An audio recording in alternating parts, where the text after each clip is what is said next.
There are many charms in Cuphead, and I've played the game a lot, so let's rank all the charms from worst to best.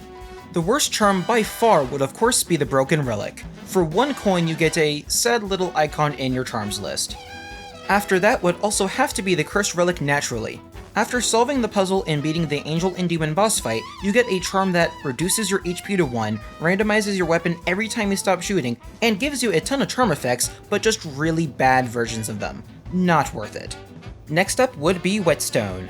It definitely has its niche uses, but compared to all the other charms, it's very weak and is almost never used seriously. Next in line is the Heart Charm. Sadly, this charm doesn't really offer enough for it to be seriously useful, but I am glad to announce that the decreased damage is very small according to the wiki and Google, but it's still not enough for most people to really consider using it except for, again, niche uses. After that comes Parry Sugar. This charm is great for people not very good at parrying and essentially acts as a crutch most of the time, although it does have serious uses for some fights. Parry Sugar, however, does lose most of its effectiveness once you, get good, so yeah. The last charm in B tier is the Twin Hearts charm.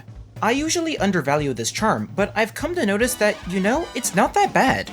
I've completely forgotten how much damage is decreased with this charm, and again, through the power of Google, it seems to be just a 10% reduction for 2 extra HP off rip.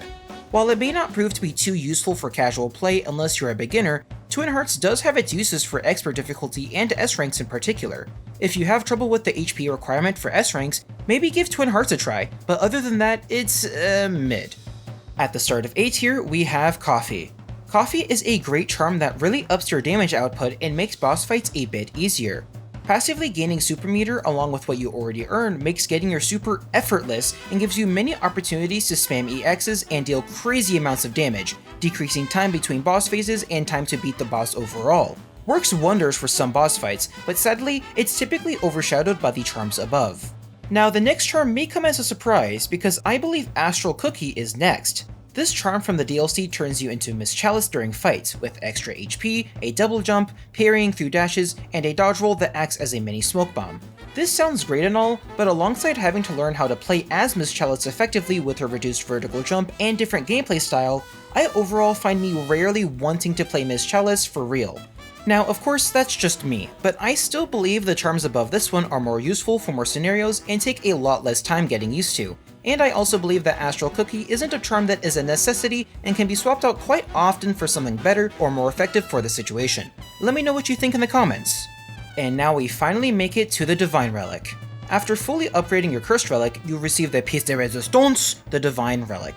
Although your weapons will still randomly change anytime you stop shooting, you'll receive the charm effects of Smoke Bomb, Whetstone, Heart Ring, and a better version of Coffee. I think it's clear to say that the pros really outweigh the cons here. However, the Divine Relic can be quite a nuisance for on-the-ground bosses, especially when the weapon randomization isn't in your favor. So while it might take some skill and practice to effectively use the Divine Relic, it really shines in plane levels. Since the only weapons you have during plane levels are the pea shooter and bombs, you only switch between the two, making the weapon switching easily manageable.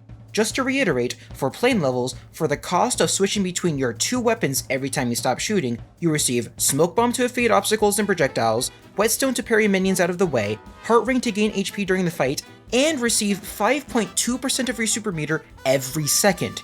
Yeah, this charm absolutely rocks for S ranks, and overall beating plane levels with absolute ease. We finally come to the top 2 charms, and first up is Smoke Bomb. Do I even need to explain? An amazing charm that works for literally any situation you may find yourself in Cuphead. I cannot overstate how useful Smoke Bomb can be to dodge anything coming in your way. This charm really needs no further explaining. And the best charm in Cuphead, in my opinion, is the Heart Ring. This still may be a somewhat controversial placement, but hear me out. For the only downside of not getting a super card for your first 6 parries, you have essentially free HP at your disposal, and on demand if you're using Crackshot. Heart Ring gives you 1 HP on your first, 3rd, and 6th parry of a fight, no matter where the parry comes from, so you can simply spam Crackshot EX, which leaves pink floating planets in the air that you can parry, not only for more damage, but also HP through Heart Ring. With this combination, you can feel invincible for most boss fights and really shines for retaining your HP requirements for S ranks. I rest my case. thank you all for watching. If you enjoyed this video, please consider checking out my other content, and with all of that, I'll see you in the next video.